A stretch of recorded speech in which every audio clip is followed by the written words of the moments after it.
విషయానికి వస్తున్నాను. విషయం ఏంటంటే, ప్రపంచం మొత్తం క్రిస్మస్ హడావుడి ఉంది. ఇప్పుడు ఈ నెలంతా కూడా ప్రపంచం మొత్తం ఈ క్రిస్మస్ పండుగ అనేది ఒక రాష్ట్రంలోనో ఒక దేశంలోనో చేసుకునే పండుగ కాదు ఇది. ఈ పండుగని అంతర్జాతీయ పండుగ అంటారు. అంటే అన్ని దేశాల్లో క్రిస్మస్ సంబరాలు జరుగుతూనే ఉంటాయి. కొన్ని పండుగలు కొన్ని ప్రాంతాలకే పరిమితం అవుతాయి, కానీ ఈ క్రిస్మస్ అనే పండుగ మాత్రం ప్రపంచ వ్యాప్తంగా జరుపుకుంటున్న పండుగ ఇది. ఇంకోటి ఏంటి తెలుసా, ఏదైనా పండుగ జనరల్ గా ఒక రోజు కానీ 2 రోజులు కానీ మహా అంటే ఒక 12 రోజులు ఉంటది, కానీ ఈ క్రిస్మస్ పండుగ దాదాపు 1 నెల రోజులు ఉంటది. నవంబర్ 25వ తారీఖు నుంచి డిసెంబర్ 25వ తారీఖు 30 రోజులు అంతటా ప్రపంచం అంతటా క్రిస్మస్ సంబరాలు చేసుకుంటూనే ఉంటారు. సో దాంట్లో భాగంగానే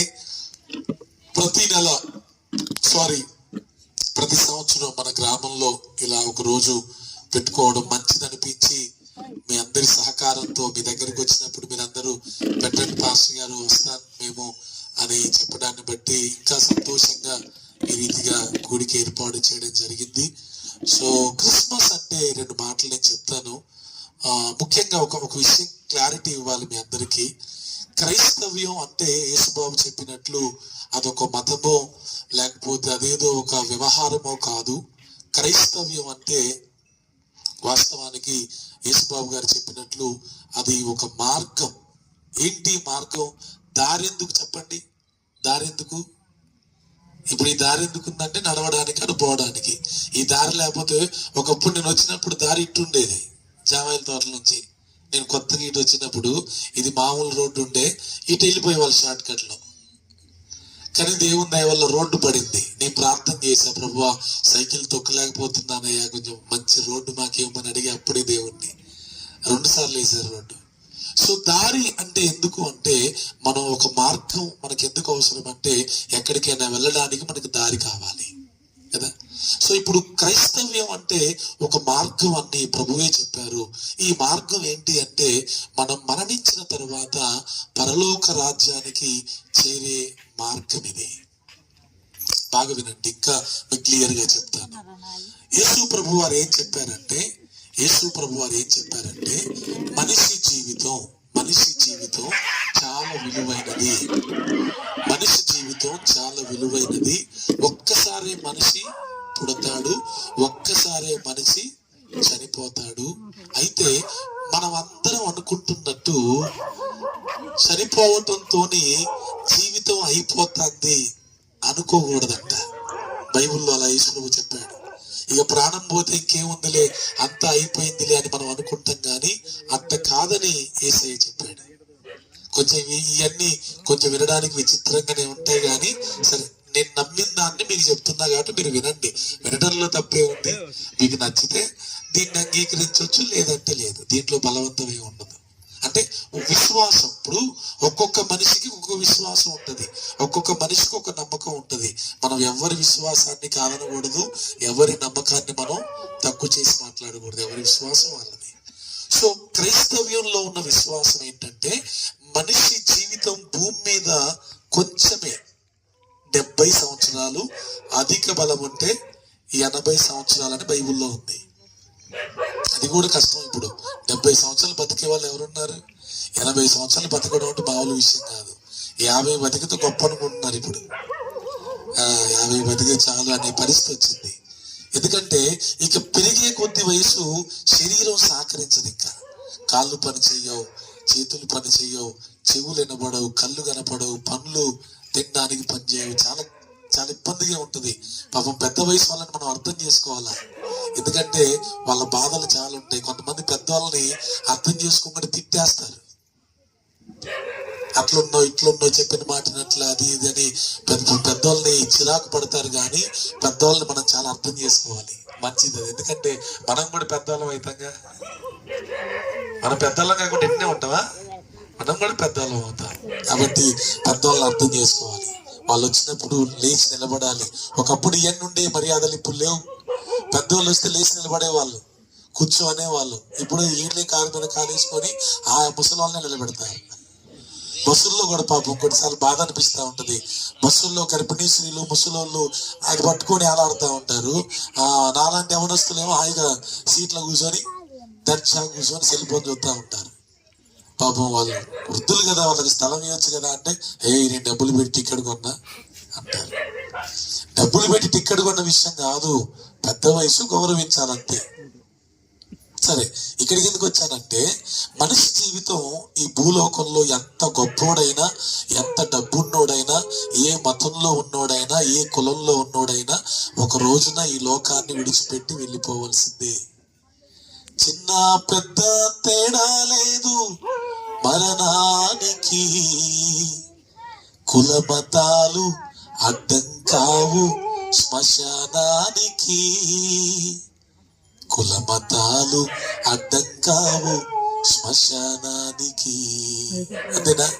ఇప్పుడు రోడ్న ఎవరెవరినో పెడుతున్నారు. ఎందుకు పెడుతున్నారు అడుగుతావా? ఎంతో ఏ కులం వాళ్ళైనా పెట్టుకుంటారు.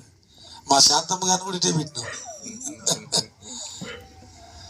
శ్మశానానికి వచ్చేటప్పుడు నువ్వు మా కులమైనా కాదా ఇవన్నీ ఉండవు. మరణానికి వీళ్ళు మన కులమైనా కాదా, చిన్నోళ్ళ పెద్దోళ్ళ ఇవన్నీ ఏమి ఉండవు. అందరూ సమానమే. మరణానికి శ్మశానానికి అందరూ సమానమే. సో ఒక రోజు నీ లోకాన్ని ఖచ్చితంగా విడిచిపెడతాం. అయితే బైబుల్ చెప్పే మాట ఏంటంటే, బాగా వినండి, మరణం అంటే ఏంటంటే, ఒక వ్యక్తి చనిపోవడం అంటే ఏంటంటే, ఈ శరీరాన్ని, ఇప్పుడు కనబడే ఈ శరీరాన్ని లోపట ఒక ఆత్మ అనేది ఉంటది. ఆత్మ అనేది ఉంటది. ఊపిరి అంటాం, దాన్ని ప్రాణం అంటాం.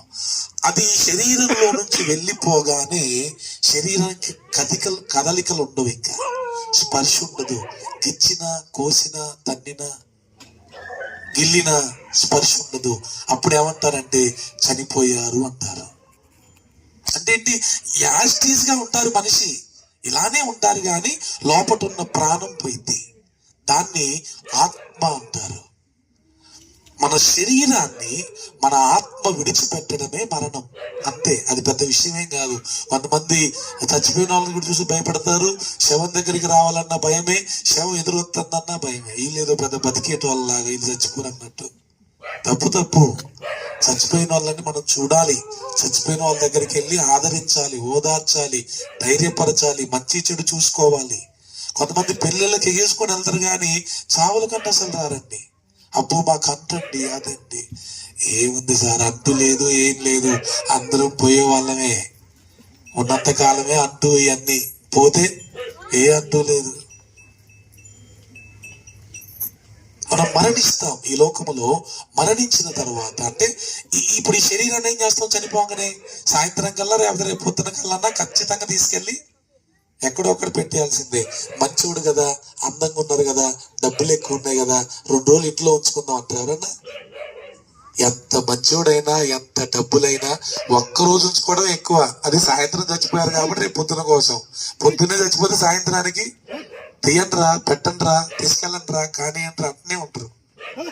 అంతే. మనిషి జీవితం పెద్ద ఏం లేదండి. ఎవరు అనుకుంటారు కానీ మీసాలు కొట్టి, తొడలు కొట్టి, మీసాలు తిప్పి, కాలర్లు ఎగరేసి ఏదేదో అనుకుంటారు, కానీ ఒట్టిదే ఏం లేదు. కొంతసేపు కనబడంతలో మాయమైపోయే ఆవిరి లాంటి జీవితం ఇది. ఈ చిన్న జీవితానికి ఆ పొగరుబోతు మాటలు, అహంకారపు మాటలు మంచిది కావు. అలా మాట్లాడితే మనకి చెడ్డ పేరు వచ్చింది. కొంతమందికి మాట్లాడడం కూడా చేత కాదు. దానివల్ల ఊరోళ్ళందరికీ పగేవాళ్ళు. అట్లా ఉండకూడదు. మంచిగా మాట్లాడదాం, ప్రేమగా మాట్లాడదాం. మనం పోతే అయ్యో అనాలి తప్ప, మనం పోతే మంచిది రా, వాళ్ళు పోవాలా అనకూడదు. మంచి పేరు సంపాదించుకోవాలి మనం. సో ఈ శరీరం ఏదైతే ఉందో, ఈ శరీరాన్ని వెంటనే మట్టిలో పెట్టేస్తారు, అవునా? అందరితో జీవితం అయిపోయింది అనుకుంటాం, కానీ ఈ లోపట ఉన్న మనిషి శరీరంలో ఉన్న ఆత్మ వెళ్ళిపోయింది కదా. ఆ వెళ్ళిపోయిన దానికి మరణం లేదంట. ఈ శరీరానికి మరణం ఉంది, కానీ లోపటున్న ఆత్మకి మరణం లేదు అని దేవుని వాక్యంలో, బైబిల్లో ఉంది. అది అందులో ఉంది. నేను నమ్ముతున్నాను కాబట్టి నేను చెప్తున్నాను. సో మరణించిన తర్వాత ఈ ఆత్మ పైకి వెళ్ళిపోతా ఉంది. వెళ్ళిపోయిన తర్వాత ఆత్మకి 2 స్థలాలు ఉంటాయంట. ఒకటి నరకం, రెండవది పరలోకం. ఒకటి స్వర్గం, ఇంకొకటి పాతాళం. ఈ 2 స్థలాలు ఉంటాయి. ఆత్మ వెళ్తే అక్కడికన్నా వెళ్ళాలి, ఇక్కడికన్నా వెళ్ళాలి. అంతకు మించి మనం అనుకున్నట్టు మన ఇంటి చుట్టూ తిరగడం, మన మీద పగబెట్టుకొని వచ్చి మనల్ని పట్టడం, మనల్ని పీడించడం, మనల్ని బాధ పెట్టడం, ఇట్లాంటివి కూడా చాలా అపోహలే ఇవన్నీ. ఎందుకంటే నాకు కొంచెం తెలుసు కాబట్టి చెప్తున్నా. నేను దెయ్యాల శాస్త్రాన్ని కూడా చదివాను. బెంగళూరులో 2 సంవత్సరాలు ఉన్నానని చెప్పా కదా. సో వీటన్నిటి మీద అసలు దేవుడు ఎవరు, దెయ్యాలేంటి, దేవదూతలేంటి, మనిషి ఏంటి, ఇవన్నీ కొంచెం స్టడీ చేశాను నేను. అందుకే చెప్తున్నా మీకు. ఏదో తెలియకుండా పిచ్చిగా నమ్మి వచ్చి మీకు చెప్పట్లేదు. ఒక్కొక్క దాని మీద 6 నెలలు స్టడీ చేశాను. దెయ్యాల శాస్త్రం, దేవుని శాస్త్రం, దేవదూతల శాస్త్రం, మానవ శాస్త్రం, ఇవన్నీ టీచింగ్ ఉంటుంది కాలేజీలో. సో ఈ మనిషి ఆత్మ అనేది వెళ్తే నరకానికి పరలోకానికే తప్ప ఇక్కడుండి మనల్ని పట్టి పీడించి ఇవన్నీ చెయ్యవు. మరి దెయ్యం పట్టిన వాళ్ళు మన పేరు చెప్తారు కదండి అని అంటారు. అవును కదా. దెయ్యాన్ని అడిగితే ఏమంటారు? నేను ఆమెనే అంటది, నేను ఆయన్నే అంటది. మీకు విషయం తెలుసా? దెయ్యాలు సచ్చినా నిజం చెప్పు. అసలు మీకోసమే నేను దెయ్యాన్ని పేరు అడుగుతా గానీ అసలు జనరల్ గా దెయ్యాన్ని పేరు అడగకూడదు. ఎందుకంటే అవి చెప్పేయన్న అబద్ధాలే. అవి నమ్మితే మనం ఆగమైపోతాం. అందుకే దెయ్యాల అడ్రస్, దెయ్యాల పేర్లు అడగకూడదు. ఎందుకు వచ్చినా వెళ్ళిపోమని చెప్పడమే. దాంతో ముచ్చట్లేదు మనకి. దాంతో ముచ్చట్లు ముఖ్యమా, వెళ్ళిపోవడం ముఖ్యమా? కొంతమందికి అట్లా ఉంటుంది. అడుగు అయ్యారు, అడుగు ఏం పేరు అడుగు. దెయ్యాలకి చాలా తెలివి ఉంటుంది మనకంటే ఎక్కువ. అయితే మరి దెయ్యాలనేవి ఉన్నాయా లేవా అంటే దెయ్యాలు ఉన్నాయి, ఖచ్చితంగా ఉన్నాయి. అయితే ఈ దెయ్యాలు ఎక్కడి నుంచి వచ్చాయంటే పరలోకంలో దేవదూతలు ఉండేవి. దేవునితో పాటు ఉన్న దేవదూతలు దేవునికి వ్యతిరేకంగా కొన్ని పనులు చేశాయి. దేవునికి కోపం వచ్చి దేవదూతల్ని నెట్టేస్తే అవి మధ్యాకాశానికి భూమి మీదకి వచ్చి దేవదూతలు కాస్త దెయ్యాలుగా మారిపోయి అవి మన పేర్లు చెప్పుకొని బతుకుతా ఉంటాయి. వాటి పని అది. సో ఇలా మనిషి చనిపోయిన తర్వాత ఆత్మ నరకానికి గాని పరలోక గాని వెళ్ళాలి. దానికి మరణం లేదు. ఎప్పటి వరకు ఉంటుందంటే ఆత్మ ఎప్పటికీ ఉంటుంది. అయితే పరలోకంలో సుఖం ఉంటుంది, సంతోషం ఉంటుంది, ఆనందం ఉంటుంది, హ్యాపీ ఉంటుంది. నరకం అంటే మీ అందరికీ తెలిసేగా. కష్టాలు, బాధలు, అగ్ని, పురుగు చావదు, అగ్ని ఆరదు, మంటలు, అవన్నీ పెద్ద గోస. అయితే యేసు ప్రభు వారు ఎందుకు ఈ లోకానికి వచ్చారంటే ఆ విషయాన్ని చెప్పడానికే వచ్చారు. మనకి ఏమన్నా తెలియదుగా. మరి ఏమంటారు? మీరు వెళ్ళి చూసి వచ్చినట్టే మాట్లాడుతున్నారు అంటారు. చూసి రాలేదు కానీ కొన్ని విషయాలు తెలుసుకోవడాన్ని బట్టి, నమ్మడాన్ని బట్టి అవి చెప్పడమే. యేసు ప్రభు వారు ఎందుకు వచ్చారంటే ఒక మనిషి చనిపోయిన తర్వాత ఎవరు నరకానికి వెళ్లకుండా అందరూ పరలోక రాజ్యానికి రావాలని దేవుడు మనిషిని నరకము నుండి రక్షించడానికి వచ్చాడు. ఎక్కడి నుంచి? అందుకే యేసు అనే పేరుకి అర్థం ఏంటి తెలుసా? రక్షకుడు అని అర్థం. సంతోషం ఏంటంటే అన్నారంలో కేసై ఉన్నాడు, మన బెస్తగూడెంలో కూడా కేసై ఉన్నాడు. ఈయన కుర్రి వాళ్ళు వేసయ్యా, ఆయనేమో గుమ్మల వాళ్ళు వేసయ్యా. అది సంతోషం. మళ్ళీ మా దగ్గర గంట యేసు కూడా ఒక ఆయన ఉన్నాడు. ఇంత ముందు మా మామయ్య పేరు కూడా అదే అనుకుంటగా. ఏం పేరబ్బా? నాగమ్మ గారు ఏసే. అది చూసారా, మనకు తెలియకుండానే మన ఊర్లో చాలా మంది యేసులు ఉన్నారు. మరి ఈయన క్రిస్మస్ రోజు పుట్టారు కాబట్టి ఆ పేరు పెట్టారు. మరి ఈ యేసు బాబుకి ఎందుకు ఆ పేరు పెట్టారు మరి? సరే, ఏదేమైనా మంచిది, సంతోషం. సో పాయింట్ ఏంటి? ఎక్కడున్నావు? ఎందుకు ఇటు వచ్చినావు? మళ్ళీ ఎందుకు అటు నుంచి ఇటు వచ్చినావు? రైట్. యేసు అనే పేరుకి రక్షకుడు అని అర్థం. రక్షకుడు అంటే ఏంటి? రక్షించేవాడు. ఎవరిని రక్షిస్తాడు అంటే నరకానికి వెళ్ళే వారిని రక్షించే దేవుడు ఆయన. సో నరకానికి వెళ్లకుండా ఉండాలంటే ఏం చేయాలి? పరలోకం పోవాలి. పరలోకం వెళ్ళాలంటే ఏం చేయాలంటే పరలోకం అనేది ప్రభు ఉండే స్థలం, అది దేవుడు ఉండే స్థలం.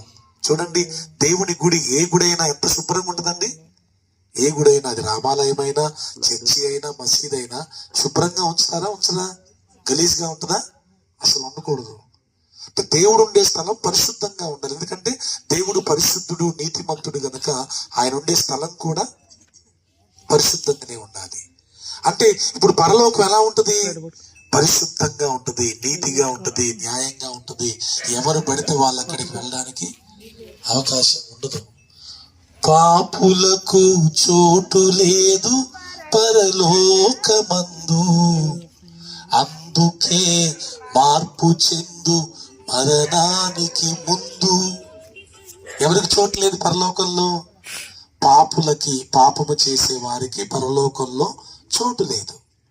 నువ్వు పరలోకం వెళ్ళాలంటే చనిపోక ముందే మార్పు చెందాలి. యేసు ప్రభు మనిషి దగ్గర నుంచి ఆశించేది ఏదైనా ఉంది అంటే కేవలం మార్పు. అయ్యా మంచిగా మారండి, మంచిగా బ్రతకండి, చెడు చేయకండి, తప్పు చేయకండి, పాపం చేయకండి. ఇదే బైబిల్లో ఉన్నదంతా. ఎవరిని కొట్టకండి అయ్యా, ఎవరిని తిట్టకండి అయ్యా, ఎవరికి కీడు చేయకండి అయ్యా, ఎవరికి అన్యాయం చేయకండి అయ్యా అని యేసయ్య ఈ బైబిల్లో చెప్పారు. అదే పాపం. పాపం అంటే పెద్దగా ఏముంటది? మనిషిని ఇంకొక మనిషి బాధ పెట్టడమే పాపం. బాధ పెట్టొచ్చా? సంతోష పెట్టాలి చేతనైతే తప్ప ఎవరిని బాధ పెట్టకూడదు. మనం బాధ పెడుతున్నామంటే మనం తప్పు చేస్తున్నట్టే. ఇంకోటి ఏంటి తెలుసా?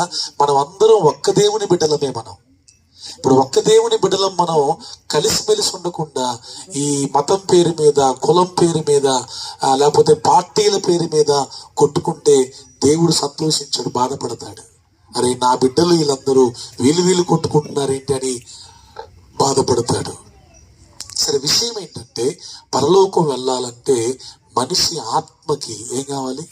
శుద్ధి కావాలి, పవిత్రత కావాలి, నీతి కావాలి. ఎక్కడి నుంచి వచ్చింది?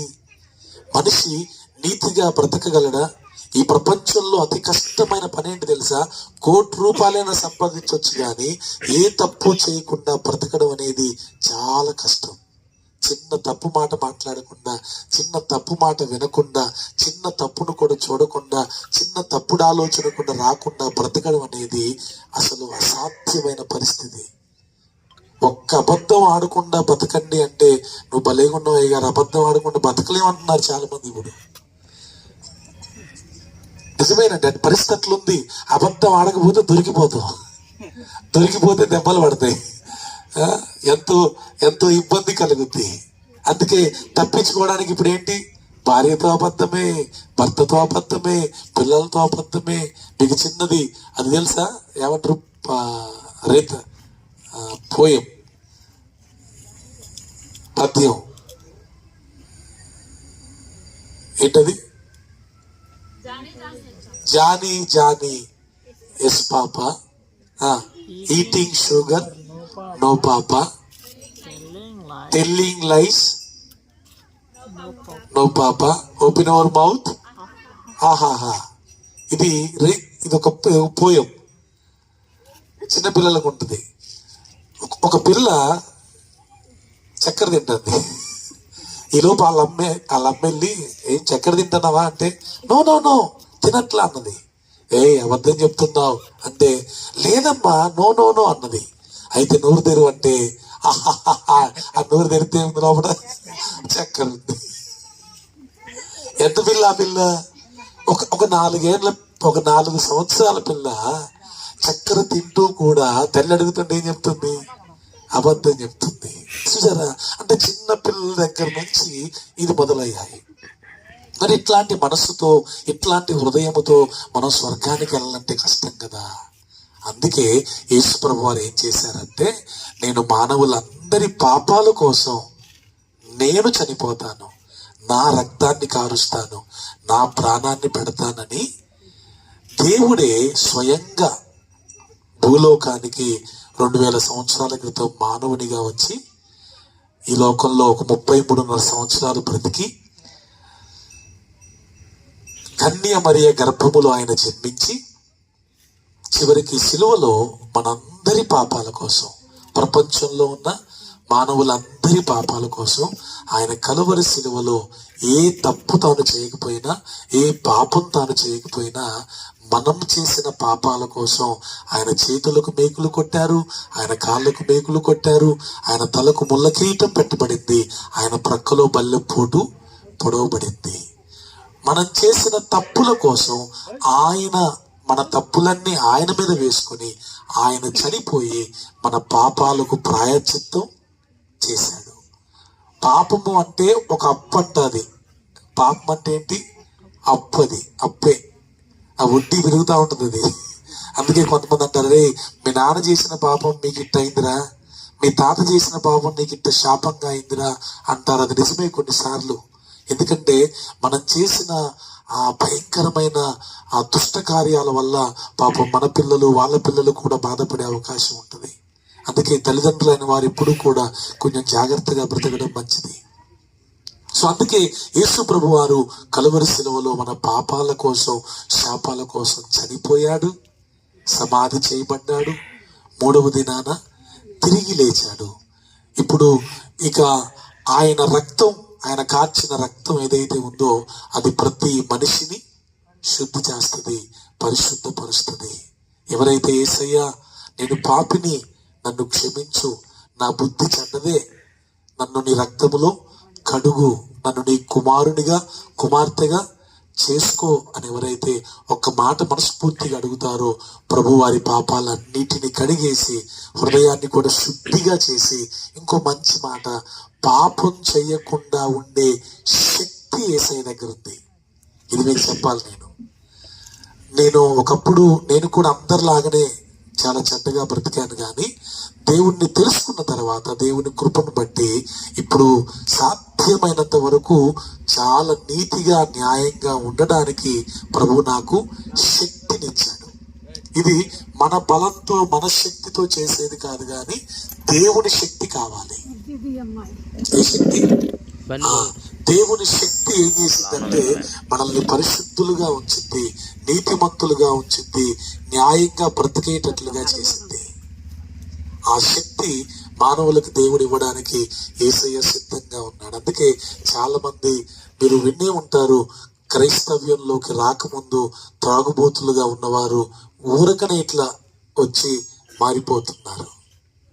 తర్వాత లంచగొండులు కానీ, ఇంకా మోసపు మాటలు చెప్పేవారు కానీ, ఇలా చెడు చెడు మార్గాల్లో ఉన్న వాళ్ళందరూ యేసయ్య దగ్గరికి వచ్చి మారిపోయి మంచిగా ఉన్నారు. ఒక మాట చెప్పి ముగిస్తాను నేను.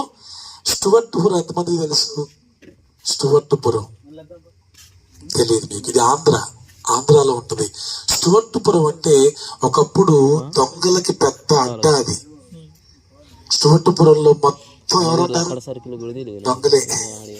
ఎంత దొంగలు ఉంటారంటే పెద్ద పెద్ద దొంగలు, గుళ్ళో ఉన్న దేవుణ్ణి కూడా మాయం చేసే అంత పెద్ద పెద్ద దొంగలు ఉంటారు. అది కేర్ ఆఫ్ అడ్రస్ అని ఒకప్పుడు. కానీ ఇప్పుడు మీరు తెలుసుకోండి, యూట్యూబ్ లో కూడా మీకు ఉంటుంది. స్టువర్ట్పురం సుధాకర్ గారని ఒక ఆయన పాస్టర్ గారు అయ్యారు. ఆయన ఒకప్పుడు ఎంత దొంగ అంటే పోలీసు వాళ్ళకు కూడా దొరకకుండా పోలీసు వాళ్ళ ఇంట్లోనే దొంగతనం చేసి వాళ్లకు దొరకకుండా బ్రతికిన వ్యక్తి. అంటే దొంగతనంలో ఇంకా టాప్ ఆయనే, ఆయన కూడా పట్టుకోలేడు ఆయన దొంగతనం చేస్తే. అట్లాంటి ఆయన్ని ఒక రోజున యేసు ప్రభు దర్శించి అతన్ని మార్చి ఈ రోజున ఒక పాస్టర్గా చేస్తే ఆయన ఇప్పుడు ప్రపంచం మొత్తం తిరిగి దేవుని సేవ చేస్తా ఉన్నాడు. ఎంత గొప్ప విషయం కదా. అది దేవుడు మార్పు కలగ చేస్తాడు మనిషిలో.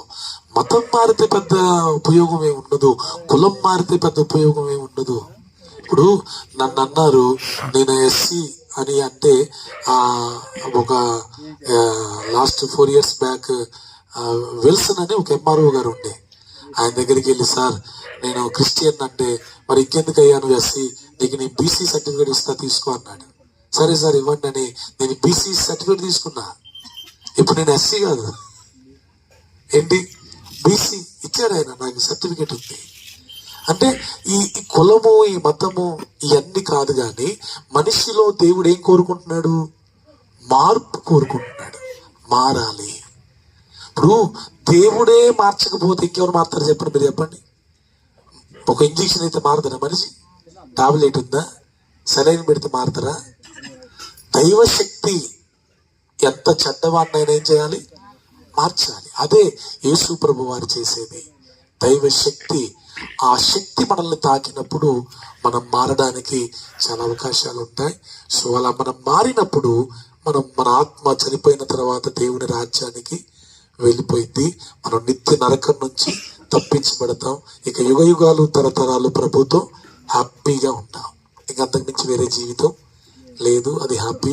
ఒకవేళ అలా మారకుండా గనక మనము ఇంకా ఈ లోకంలో చెడ్డగా ఇష్టం వచ్చినట్టుగా బతికేస్తే మన ఆత్మ నరకానికి వెళ్ళిపోయింది. అక్కడ యుగ యుగాలు అగ్నిలో కాలిపోవాలి. ఆ దుస్థితి ఎవరికి రావద్దనే యేసుక్రీస్తు ప్రభువారు ఈ లోకానికి మన కోసమే వచ్చారు. ఆయన రావడమే, దేవుడిగా ఉన్న ఆయన మానవునిగా పుట్టడమే క్రిస్మస్. మళ్ళీ మొన్న పుట్టాడు యేసయ్య అనకూడదు. మొన్న ఎందుకు పుట్టాడు? 2000 సంవత్సరాల క్రితం ఎందుకు పుట్టాడంటే మన కోసం ఒక శిలువ త్యాగాన్ని చేయడానికి దేవునిగా ఉన్న ఆయన మానవునిగా పుట్టాడు. అసలు దేవుడు అనబడే వానికి ఆది అంతం అనేది ఉండదు. ఆయన అనంతుడు అని దేవుని లేఖనంలో రాయబడి ఉంది. సో దేవుడు అనబడేవాడు మనల్ని చేసిన వాడు. ఈ ఆకాశం ఆయన చేసింది, భూమి ఆయన చేసింది, అన్ని ఆయన చేసింది. మొన్న మీ అందరికీ తెలుసా, నేను ఉదయం 7 గంటలకి చర్చిలో మా చర్చి గోడకి ఇట్లా ఉరిగి నిలబడి ప్రార్థన చేసుకుంటా ఉంటే గొడవుతుంది. ఓయమ్మ ఏంది గొడవుతుందని చూస్తే ఒక 25 సెకండ్లు ఇటు ఊగుతుంది. ఇంకొక 30 సెకండ్లు ఊగితే మొత్తం పడిపోయేటట్టు అయిపోయింది. అసలు భూకంపం వచ్చిందమ్మా. అబ్బో, అది మామూలు విషయం కాదు అసలు, తెలుసా? ఎక్కువసేపు వచ్చింది మొన్ననేనంట. చాలా మంది చెప్పారు. ఇంతకుముందు భూకంపం అంటే సెకండ్స్ లోనే ఉంటది, అది నిమిషం వస్తే ఉండదు, ఇంకా మొత్తం క్లోజ్. అందులో మళ్ళీ మనం ఓపెన్ కాస్ట్ ఏరియాలో ఉన్నాం, మనకి ఇంకా డేంజర్ అది. ప్రకృతి వైఫల్యాలని, ప్రకృతిని కూడా శాసించగలిగిన వాడు యేసు ప్రభువారు.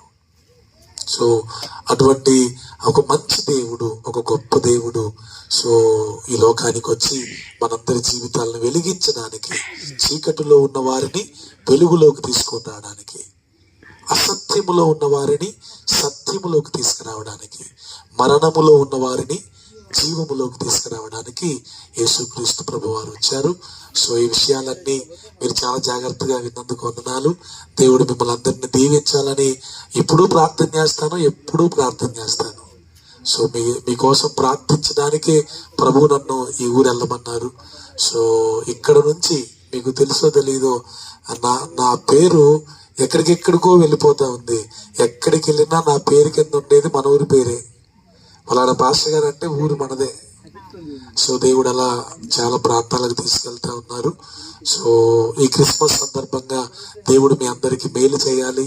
సో మనం చేసే వ్యవసాయాలు దీవించబడాలి, మనం చేసే వ్యాపారాలు దీవించబడాలి, మన పిల్లలు చదువుల్లో బాగా రాణించాలి. కొంచెం మన ఊర్లో ఉన్న గొడవలన్నీ తగ్గిపోవాలి, కొట్లాటలన్నీ తగ్గిపోవాలి. అందరూ ప్రేమ కలిగి ఆప్యాయత కలిగి బ్రతకాలి. అందరూ ఒకరికొకరు సహాయం చేసుకోవాలని మనస్ఫూర్తిగా కోరుకుంటూ ఈ మాటలు ముగిస్తున్నాను. దేవుడు మిమ్మల్ని అందరినీ దీవించును గాక. చిన్న మాట ప్రార్థన చేసుకుని ముగించేద్దామా? కలుపు